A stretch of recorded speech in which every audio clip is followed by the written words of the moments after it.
अभी हम देखते हैं बेसिक इंट्रोडक्शन से स्टार्ट कर रहे हैं कोऑर्डिनेट ज्योमेट्री का, यानी कि निर्देशांक ज्यामिति का, उसके बारे में हम बातचीत करना चालू करते हैं। देखो हमने जो बेसिक पढ़ा है वहीं से पहले एक बार स्टार्ट करूंगा।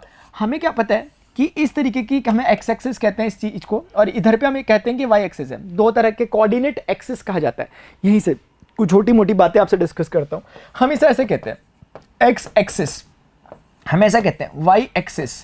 लेकिन अगर आपको दोनों को इंक्लूड करके बोलना हो, एक साथ बोलना हो, तो आप इसे कहते हो कोऑर्डिनेट एक्सिस, कोऑर्डिनेट एक्सिस। और ध्यान रखिए इस बार एक्सिस ये होता है, तो कहने का मतलब क्या है कि जो एक्सिस होती है सिंगुलर फॉर्म है, और जो एक्सेस होती है AXES वो प्लूरल फॉर्म है। ये एक जनरल बेसिक मैथमेटिक्स की चीज बताती है। ये मैं इसलिए बता देता हूँ कि हमारे लिए ठीक रहती है कुछ बातें। अभी इसी से लिंक एक दो बात और भी बोल देता हूँ आपको। इसका अपने चैप्टर से कोई लेना देना नहीं है, लेकिन जनरल मैथ से लेना देना होता है। कई बार हम सब्सट्रैक्शन कहते हैं, लेकिन वो सबट्रैक्शन होता है। क्या होता है वो? सब्ट्रैक्शन होता है। ऐसी गलतियां कई बार हम करते हैं कि सब्सट्रैक्शन बोलते हैं, मैंने बहुतों को बोलते हुए सुना है, लेकिन ये सबट्रैक्शन होता है, बोलने का ध्यान रखें। ऐसे ही आगे जाके इंटीग्रेशन होता है, लोग उसे इंट्रीगेशन कहते हैं, वो भी कुछ गलती करते हैं। तो एक बेसिक मैंने आपको बात बता दी, आप अपने हिसाब से देख लेना। इसका कोई चैप्टर से लिंक नहीं था, लेकिन जनरल बात थी। फिलहाल जब मैं कह रहा हूं कि एक्स एक्सिस या वाई एक्सिस या फिर मेरे पास कोऑर्डिनेट एक्सिस है, तो कुछ बातें यहीं पर थोड़ा सुन लेते हैं कि जब कभी दो एक्सिस आपस में इंटरसेक्ट करती है, axis is a kind of line, ये एक तरह की लाइन ही है, ठीक है, एक तरह की लाइन ही होती है। क्योंकि आपने अगर बेसिक डेफिनेशन ऑफ लाइन पढ़ी होगी तो लाइन ऐसी होती है कि दोनों तरफ ओपन होती है एक तरह से। और इसी तरीके से हमारे पास ये भी एक काइंड ऑफ, हम कह सकते हैं कि ये भी एक तरह की लाइन ही है। दोनों लाइन ही होती है, एक्स एक्सिस और वाई एक्सिस। आप फ्यूचर क्लासेस में भी पढ़ोगे कि हाँ जी लाइन ही होती है। अच्छा, अब मैं बातचीत करने जा रहा हूं कि जब ये दो एक्सिस यानी कि एक एक्स एक्सिस और वाई एक्सिस आपस में इंटरसेक्ट करती है, इंटरसेक्ट का मतलब काटती है एक दूसरे को, तो वहां पर जो चीज बनती है उसे हम प्लेन कहते हैं। तो जो ये चीज आपको दिखाई दे रही है प्लेन है। जैसे एक बारी के लिए समझो ये बोर्ड है, बोर्ड का एक सिरा ये है, बोर्ड का एक एक्सिस ये है। दोनों एक्सिस जब इंटरसेक्ट करती है बीच में एक प्लेन बनता है, बोर्ड का प्लेन बनता है। सिमिलरली आप कागज की बात करते हो, आपकी कॉपी में नोटबुक में जो पेपर है उसकी एक वर्टिकल एक्सिस नीचे को जा रही है, एक एक्सिस जा रही है हॉरिजॉन्टल, दोनों ने मिलकर के कागज का प्लेन बनाया। कैरम बोर्ड है, एक उसकी एक्सिस ये आ रही है, एक एक्सिस ये आ रही है, बीच में उसमें कैरम बोर्ड का प्लेन बना। तो आप समझ पा रहे हो कि जब भी दो एक्सिस इंटरसेक्ट करती है तो एक प्लेन बनाती है। ये एक जनरल ऑब्जर्वेशन मैंने आपको बताया कि कुछ तो हम थोड़ा सा रिलेटेड जो भी है चैप्टर से कर लें, ठीक है, ये भी आपको समझ में आ गया।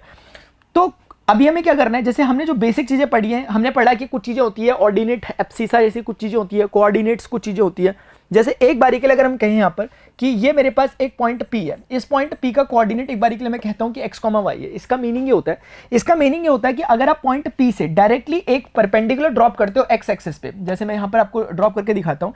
अगर मैं एक परपेंडिकुलर ड्रॉप करता हूँ यहाँ पर, ये x एक्सिस पे मैंने परपेंडिकुलर ड्रॉप किया और एक परपेंडिकुलर मैंने P से y एक्सिस पर ड्रॉप किया। अब समझने वाली बात यहाँ पर यह आती है कि जब आप एक्स एक्सिस पे परपेंडिकुलर ड्रॉप करते हो उस लेंथ को हम वाई लेंथ कहते हैं। ऐसा क्यों सर? क्या हम इसे याद करें कि ये उल्टा होता है? उल्टा कुछ नहीं है। आपके सामने जब आप यहां से यहां आ रहे हो तो जो स्केल मौजूद है आप उसी में देखकर अपनी रीडिंग पढ़ोगे, और इसके ठीक सामने स्केल वाई है, इसलिए वाई रीडिंग देता है। जब इससे इस पे परपेंडिकुलर डालते हैं तो सामने स्केल एक्स है, तो ये एक्स को देखकर अपनी रीडिंग देता है। इसका मतलब ये हुआ कि एक्स ये होता है, तो ये जितना लेंथ है उतना ही लेंथ ही होता है। तो उस हिसाब से ये हो गया एक्स और वो हो गया वाई। कहने का मीनिंग ये हुआ कि पॉइंट P पर अगर हमें पहुंचना है तो उस पर पहुंचने के तरीके क्या है। पॉइंट P पर पहुंचने का मतलब होता है कि इस पॉइंट O, जिसको हम कहते हैं ओरिजिन, इस पॉइंट O को क्या कहते हैं? ओरिजिन। ओरिजिन का मतलब जहां पर x कोऑर्डिनेट और y कोऑर्डिनेट दोनों जीरो होते हैं। अभी दोबारा आऊंगा समझाने के लिए, लेकिन फिलहाल अगर मुझे पॉइंट P पर पहुंचना है तो तरीका यह है कि आप पहले इस पॉइंट O से यहां तक चलें x डिस्टेंस। मान लेते हैं कि जो पॉइंट है इसको मैं नाम देता हूं Q, तो O से लेकर Q तक हम चलेंगे x डिस्टेंस, और Q के बाद P तक चलेंगे हम y डिस्टेंस, तो हम पहुंच जाएंगे पॉइंट P पर। तो ये तरीका हुआ पहुंचने का कि क्या O to Q then Q to P। इस तरीके से अगर हम चलेंगे, और Q क्या है? x एक्सिस के अलोंग था, और P क्या है? y एक्सिस के अलोंग है। इस तरीके से हम पॉइंट P पे पहुंच सकते हैं। ये एक बेसिक अंडरस्टैंडिंग है समझने की चीजों को। अब कुछ और छोटी छोटी बातें, आगे जो लिखा है ये हमेशा ध्यान रखना, ये एब्सिसा है, और जो पीछे लिखा है ये ऑर्डिनेट है। ये आपने बचपन में पढ़ा होगा। इसको भुज और कोटि इस तरह से हिंदी में कुछ इस तरह का कहते हैं, अगर बाई चांस हिंदी मीडियम के स्टूडेंट है, अदरवाइज कोई जरूरत नहीं है। ये जो आगे वाला है एक्स कोऑर्डिनेट, पीछे वाला वाई कोऑर्डिनेट, इसी से रिलेटेड कुछ और बातें, क्योंकि मैं बेसिक्स आपके पहले एक बार डिस्कस कर रहा हूं ताकि आप लोगों को प्रॉब्लम ना हो फ्यूचर में जो हम आगे पढ़ने वाले हैं उन चीजों में। और क्या होता है कि अगर आप देखोगे एक इंपॉर्टेंट पॉइंट अगर हमें समझ में आता है कि इन एक्स एक्सिस और at X axis y will always be equal to 0। y coordinate हमेशा 0 होता है। जैसे आप यहां पे समझ सकते हो, किसी भी पॉइंट को अगर मैं चेक करने की कोशिश, क्योंकि y है क्या? y ये है कि ओरिजिन से आप कितना ऊपर या कितना नीचे जा रहे हो, ये y बताता है। मेरी बात को प्लीज समझना, इसमें y बताता है कि आप ओरिजिन से कितना ऊपर गए या कितना नीचे गए, और x क्या बताता है? कितना राइट गए या कितना लेफ्ट गए। बहुत इंपॉर्टेंट बात है। आप समझ पा रहे हैं मेरी बात? तो अगर इफ समवन इज सेइंग कि जैसे कोई इस तरह से बोलता है कि यार 2,3 नाम का एक पॉइंट है, इसका सिर्फ मतलब इतना समझ में आता है वाई कोऑर्डिनेट को देखकर, जिसे हम ऑर्डिनेट कहते हैं, इसको देखकर सिर्फ इतना समझ में आता है कि ओरिजिन से 3 डिस्टेंस या 3 यूनिट इसलिए कह रहा हूं क्योंकि 3 सेंटीमीटर, मीटर, किलोमीटर कुछ भी हो सकता है अकॉर्डिंग टू द ऑब्जर्वर। लेकिन इससे सिर्फ इतना जरूर समझ में आता है कि जो ओरिजिन है उस ओरिजिन से ये वर्टिकली 3 डिस्टेंस ऊपर है। ऊपर है कैसे पता चला? क्योंकि अगर वही चीज 2,-3 लिखी होती तो ये समझ में आता कि वो 3 डिस्टेंस ओरिजिन से नीचे है, तो माइनस लिखते ही समझ में आता है कि ओरिजिन से नीचे है, और प्लस लिखते ही समझ में आता है कि ओरिजिन से ऊपर है। तो एक बेसिक आइडिया आपको ये समझ में आ रहा है कि वाई कोऑर्डिनेट क्या समझाता है, कि ओरिजिन से कितना ऊपर है और कितना नीचे है वो पॉइंट। सिमिलरली अगर कोई आपको कहता है इस बारे में कि एक्स कोऑर्डिनेट के बारे में कोई कहना चाहता है कि वो आपको क्या चीज समझा रहा है, जैसे मैं यहां पर समझा देता हूं। अगर हमें कोई बोल रहा है कि कोई पॉइंट वही पॉइंट 2,3 है, व्हाट डज इट मीन? इसका सिर्फ मतलब इतना है कि ये पॉइंट ओरिजिन के राइट में 2 डिस्टेंस है, राइट पे 2 डिस्टेंस है। प्लीज समझो इस बात को, राइट में 2 डिस्टेंस का मीनिंग क्या है? इसका मतलब यह है कि ये यहां से यहां तक का जो डिस्टेंस है, उस डिस्टेंस को बताने की बात की जा रही है कि ओरिजिन से आप राइट में चलो 2 डिस्टेंस तो आप पहुंच जाओगे। तो कितना अच्छा हमें समझ में आ रहा है कि ये जब कोऑर्डिनेट हम लिखते हैं तो उससे हमें सिर्फ 2 बातें पता चलती हैं कि ओरिजिन से लेफ्ट में है कि राइट में है, ये बताता है एक्स। अगर यही चीज अगर ऐसी होती कि -2,3 होता पॉइंट, तो ये सिर्फ समझा रहा होता कि ओरिजिन से आपको 2 डिस्टेंस चलना है, लेकिन निगेटिव डायरेक्शन में, यानी निगेटिव एक्स एक्सिस में, या सरल शब्दों में लेफ्ट साइड जाना है आपको। तो कितनी क्लैरिटी है कि एक्स बताता है कि लेफ्ट और राइट, मुझे समझ में आया कि एक्स बताता है मुझे कि लेफ्ट और राइट, और मुझे वाई बताता है, वाई कोऑर्डिनेट जो होता है वो मुझे बताता है कि अप और डाउन। कितनी इजी बात है, ये याद नहीं करना, ये समझना है और आपको अंडरस्टैंडिंग बन चुकी है। बेसिक होते हैं, मैं अभी आपके साथ डिस्कस कर रहा हूं ताकि हमें आगे लेक्चर में प्रॉब्लम ना हो। ये एक पॉइंट आपको समझ में आ गया। ये in x axis y is equal to 0, similarly in y axis x is equal to 0। अच्छा मैंने एक्सप्लेन नहीं करा, अभी इसको करता हूं। इन y एक्सिस एट लिख देना, यहाँ पर it would be more better, इसे आप एट लिख देना और ऊपर वाले को भी ऐसे ही कर देना। तो at y axis y X is equal to 0। एक मिनट, इसे भी ऐसे ही कर देता हूँ, ठीक है, एट एक्स। अच्छा क्या मतलब होता है इसका, जरा समझो। अगर आपको ये पॉइंट समझ में आया, बीच वाला, दोनों ऊपर के समझ में आ चुके, क्योंकि सोचो एक बार के लिए सोचिए कि अगर हमारे पास, मैं यहीं पर इसलिए कर रहा हूं, मैं नेक्स्ट स्लाइड ले सकता हूं, लेकिन ये बातें एक दूसरे से इंटर रिलेटेड है, इसलिए सारी की सारी चीजें यहीं पे कर रहा हूं फिलहाल, जो हो सकती है। एक्स एक्सिस है, वाई एक्सिस है। एक बारी में सोचो कि कोई पॉइंट एक्स एक्सिस के ऊपर लाई कर रहा है। एक्स एक्सिस मतलब ये हॉरिजॉन्टल, ये जो पूरी लाइन जा रही है, इसमें कहीं पे भी लाई कर सकता है वो। तो मान लेते हैं एक बारी के लिए कि वो एक्स एक्सिस में इस पॉइंट पर लाई कर रहा है। अब मुझे ये बताओ इस पॉइंट के बाबत हमें क्या समझ में आता है? हमें ये समझ में आ रहा है इसके रिगार्डिंग कि ये ओरिजिन के राइट साइड में, और दूसरा ओरिजिन से अप है कि डाउन है, ना तो अप है ना तो डाउन है, यानी कि ये ओरिजिन के लेवल पर ही है। अगर ये ओरिजिन के लेवल पे ही ना तो अप है ना तो डाउन है, इसका मतलब इसका y 0 होना चाहिए। क्या आपको समझ में आ रहा है? मैंने बोला था कि y बताता है कि आप अप जा रहे हो या डाउन जा रहे हो, जैसे 3 यूनिट अप जा रहे हो या 3 यूनिट डाउन जा रहे हो, नेगेटिव बता रहा है डाउन जा रहे हो 3 यूनिट। लेकिन अगर वो 0 हो जाए, इसका मतलब ना तो आप अप जा रहे हो ना तो आप डाउन जा रहे हो, यानी ओरिजिन के लेवल पे ही हो। एक बात तो ये हुई, यानी आपका y 0 है।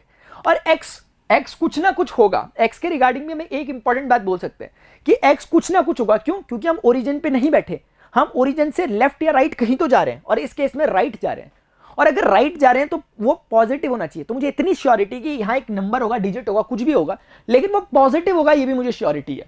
तो एक बारी के लिए रफली अगर मैं 3 लिख देता हूँ तो हाँ समझ में आ रहा है कि हाँ चलेगा सर, 3 चलेगा। अगर आप इसे जनरल रखना चाहते हो तो आप इसे ए बोल दो, जनरल, क्योंकि ए में आपका जो मन करे। तो आप बोलोगे सर -3 करेंगे चलेगा? नहीं, मैं बोलूंगा नहीं चलेगा। इस पर्टिकुलर केस में मुझे बोलना पड़ेगा ए 0 से बड़ा है। क्या मैं गलत कह रहा हूं?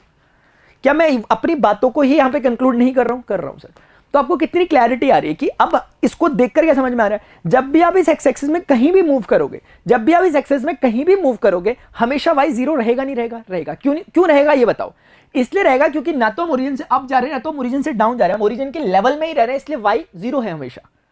Got it? तो क्या ये पॉइंट बहुत क्लियर है कि एक्स एक्सिस पे हमेशा y 0 होगा, चाहे आप एक्स एक्सिस के राइट जाओ या लेफ्ट जाओ, बस फर्क एक्स एक्सिस के कोऑर्डिनेट पे पड़ जाएगा। राइट जाओगे पॉजिटिव हो जाएगा, लेफ्ट जाओगे नेगेटिव हो जाएगा। Is it clear to everyone? Yes.